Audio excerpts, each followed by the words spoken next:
Jinwoo starts this story as a walking apology with a knife. Not a hero, not a prodigy, just the guy you put in the back so the boss thinks you brought extra help. He's an E-rank hunter in a world where monsters pour out of glowing doors, and people with powers get famous or dead, sometimes both. He's got neither fame nor funds.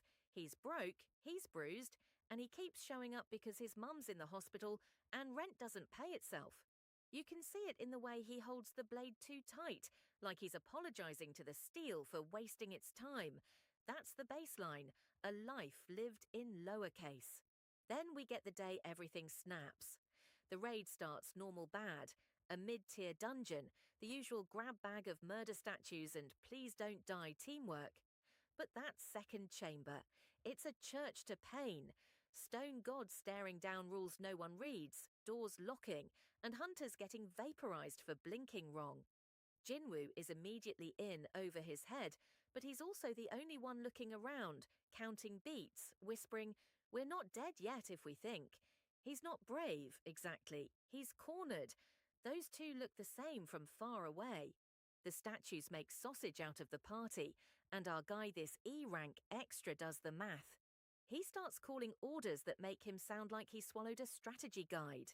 Bow to the big one, sing to the stone choir, smile for mommy. It's all desperate and shaky, but it works long enough to scrape out survivors. He's bleeding, he's terrified, and he's still the last umbrella in a hailstorm no one asked for. If you want to know when a person changes, it's usually the second they realize nobody else is coming. He volunteers to stay behind when the final rule demands a sacrifice. That's not heroism in the shiny sense. That's the quiet, dull decision of somebody who's been lost so long it feels like a job.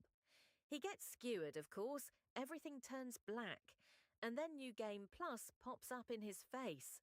A window, a voice, a system that basically says, "Hey loser, how do you feel about not dying?" Here's the twist the series sells perfectly. The power-up doesn't land like lottery money, it lands like a gym membership. The system isn't handing out miracles, it's handing out chores with teeth. Daily quests, penalties when he skips, a creepy step counter that stalks him like a Fitbit from hell. The first time he ignores it, he wakes up in a penalty zone, sprinting across a desert with giant centipedes diving at him like subway rats with wings.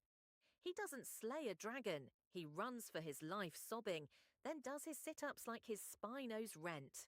This is where Jinwoo stops being a victim and starts being a problem. He's still weak, he's still scared, but he listens to the rules and, more important, he shows up the next day and does his push-ups like the world grades on curves. The stats go up 1 point at a time. His body changes from paper-cut liability to maybe I could open a jar on the first try. He hides it too, because the world is not kind to strange miracles. He tells no one. He just keeps stacking quiet days until those days start stacking him. If you've ever tried to reinvent yourself and it felt less like a movie montage and more like sweating alone while life laughs, you get why this hits. Next raid, he shows up looking the same, but the vibe's off. He moves a little cleaner, senses danger a second earlier, stops saying sorry every third breath. When the party hits a scrap, he doesn't just dodge. He reads. He watches the boss's rhythm, finds the offbeat everyone else is ignoring, and slips a blade there. It's not flashy, but it's decisive, and the room goes a little quiet like, wait, who upgraded the extra? The system dangles secret quests and hidden dungeons, and Jinwoo, who used to avoid anything labelled hard, starts choosing them on purpose. His identity shifts quietly before it explodes. He stops introducing himself like a warning label and starts talking like a man who expects the door to open because he's about to kick it.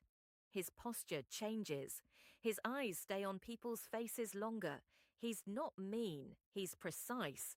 That precision gets mistaken for coldness, but it's actually something warmer, self-respect with armor on.